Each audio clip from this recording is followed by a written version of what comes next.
So I'm a Hungarian minority from Romania who currently lives in Los Angeles, and I became like the citizen of the world since I started this documentary.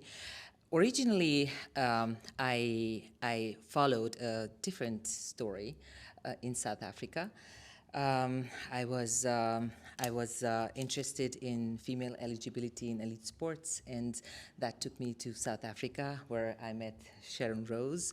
And when you're a filmmaker, you kind of open Pandora's box, and the film starts writing itself. And it's been 5 years. Then we met in 2018, and finally we managed to finish the film just a month ago, or even less. The film is, I think it's an invitation to a conversation about who we are as human beings from the point of view of biological sex. We're living in a society that's basically, we're living in a very divided society. And among all the divisions is the sex one. We are male and females. And there is a little bit in between that is, in the case of intersex people, it's almost 2% of the world population. Secret 2% of the world population, not talked about, ignored. And the movie so opens the conversation about who we really are. We're just male and female, and puts the accent on those that are ignored. It is not very easy, but I think the other side is far more worse, that if we do keep quiet about it, that the people that are affected feel very lonely. And we actually don't realize that our differences are what makes us the same. And all of us. And this is not just about intersex people and intersex issues, but it's just a story about humanity and finding those differences that actually make us very similar. All those intersex experiences can differ. So Who I Am Not portrays two intersex stories, two intersex experiences. One is Sharon's and the other one is Dimakatsu Sibidi's. Dimakatsu and their partner cannot be here, unfortunately, with us because of visa issues. Unfortunately, they had difficulties getting the permission to come to the United States, but they are with us in our hearts, and we are in constant conversation and sharing photos with them. But their experiences are very, very, very different, and I have to mention that there are at least 40 different intersex variations.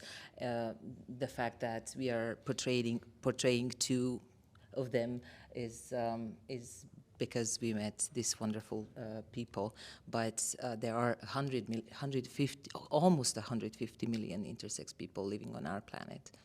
All the civilizations recognize the differences in sex. So in Native American culture, for example, there are 4 or 5 sexes, depending on the tribe, that are recognized. But we are somehow trying to define nature, where intersex is present all over the place.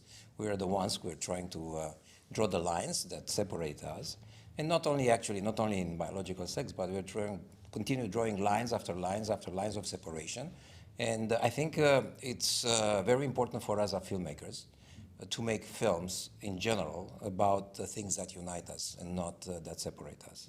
Like Tinder said, we've been doing this now since 2018, and it's been a very long process. And then the pandemic happened, and you kind of think, like, are we ever going to be doing, sharing, will we be ever able to share the story? But I'm so happy to be here and actually see this project actually go into the public and do what it's meant to do.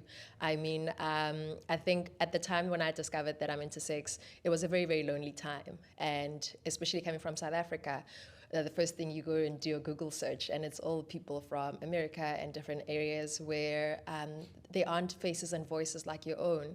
So this for me is just an ode to my younger self, that 21-year-old, but then also to the families, because this is a very deep issue that affects not just the person involved, but their family as well.